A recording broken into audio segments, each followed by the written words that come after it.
everyone, welcome to another pronunciation video. In the previous video, for most commonly mispronounced words, we covered 15 words chosen by IDP IELTS from the link that I've put in the description. And in this one, we want to go through another 15 words from that website again. So you would have 30 words to practice your pronunciation with and actually improve not only your speaking, but also your listening, because you want to also be able to recognize them when listening to someone, right? These are the words that even natives may experience some difficulty to use to pronounce. That's why you may highly likely face them in your IELTS exams, TOEFL exams, or other English exams.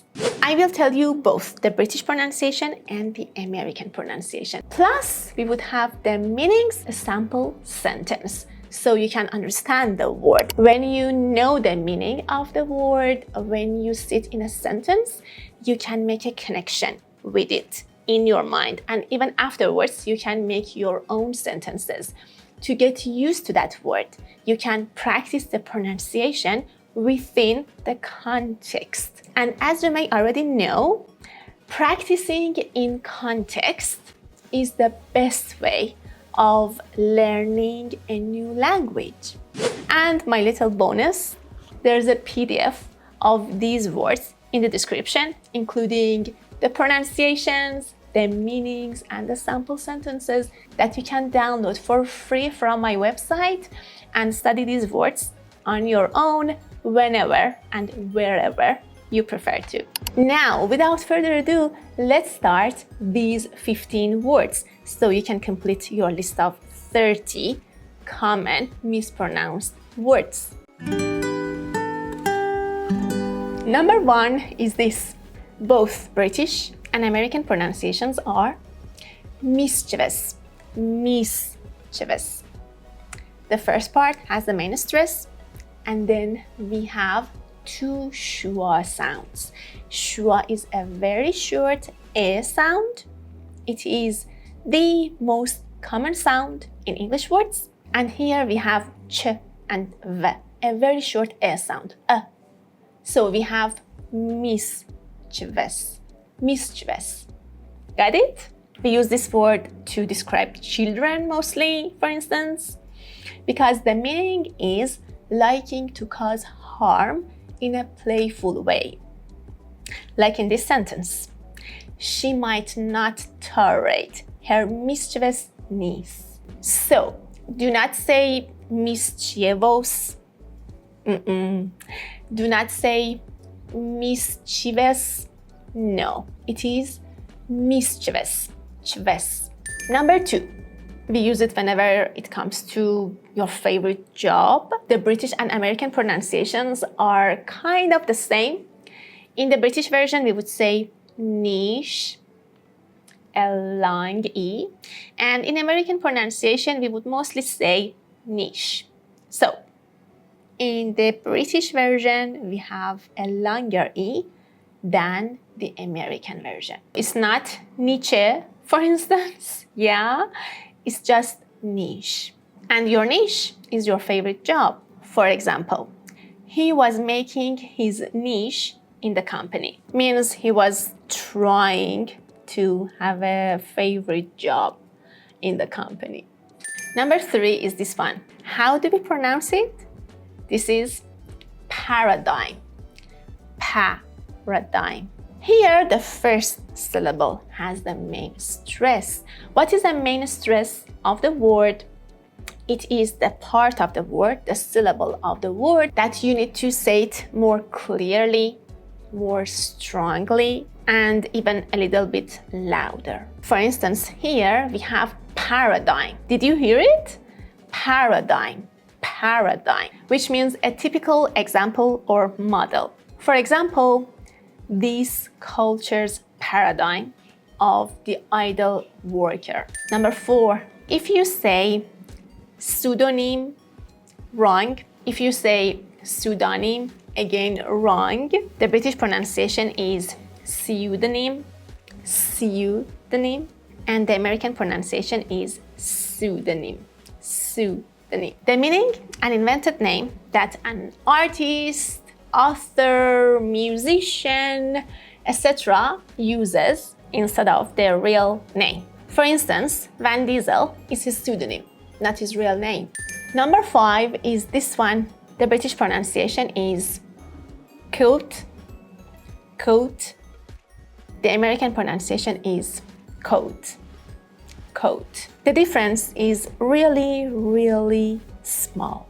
Mostly in British words, when we want to say O, we have the sound of O, like here, whereas in American pronunciation, it would just say O.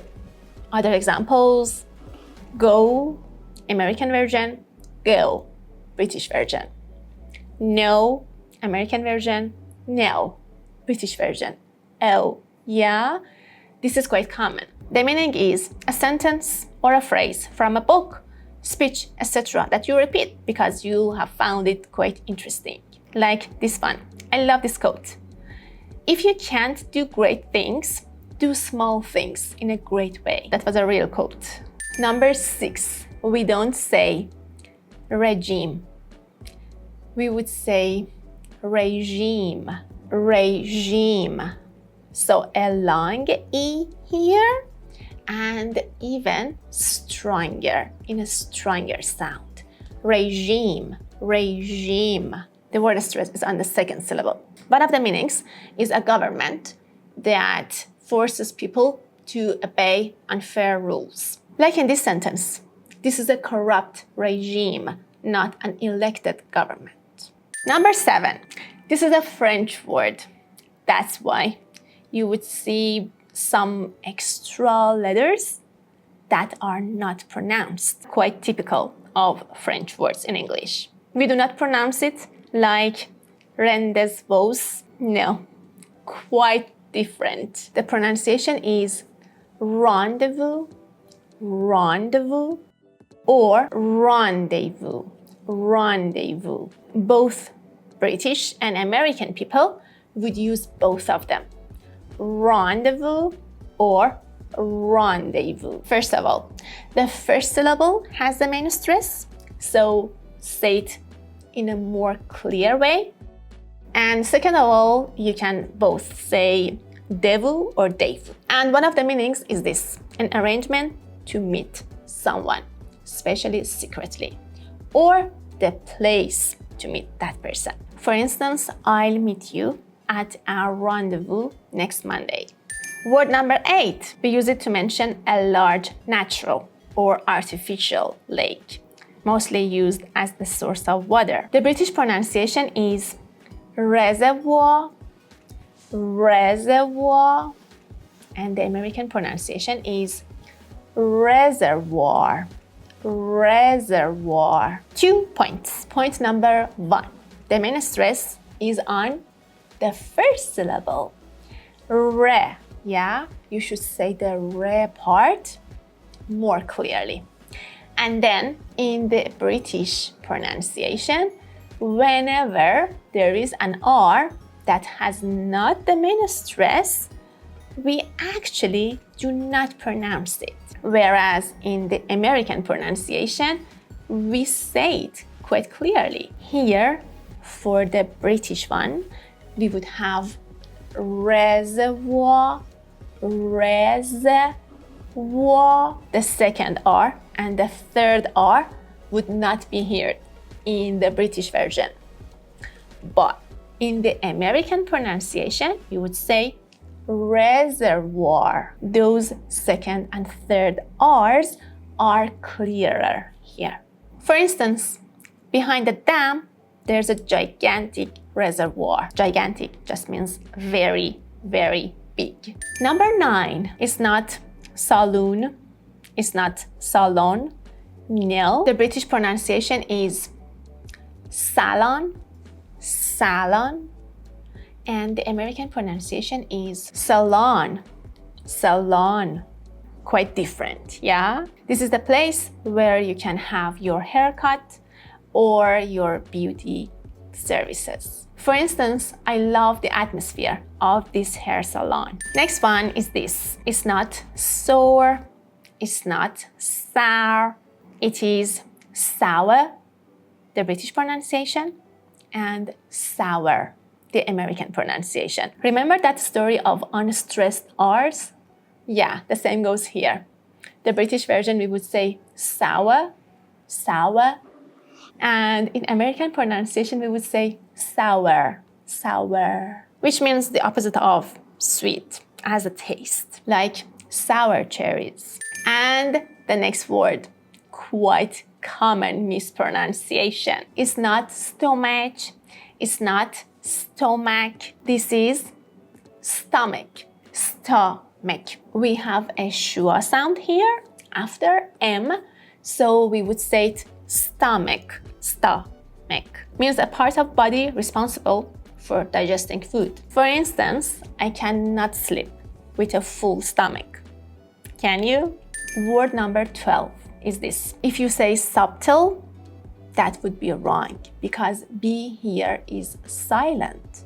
We do not pronounce it. And in the British version, we would say subtle, subtle, while in the American pronunciation, we would say subtle, subtle. Why T sound switched to the sound in American pronunciation?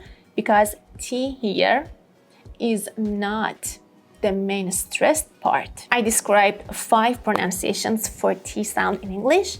In this video, you can watch it. It's a short video. We would have subtle, subtle, the American version, and subtle, subtle, the British version. The meaning is the opposite of obvious or noticeable. For instance, a subtle sense of humor in his character.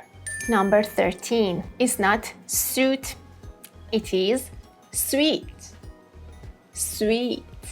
Yeah, a rather long E sound here we have. Means a set of rooms, especially in a hotel. For instance, they'd stay in the guest suite.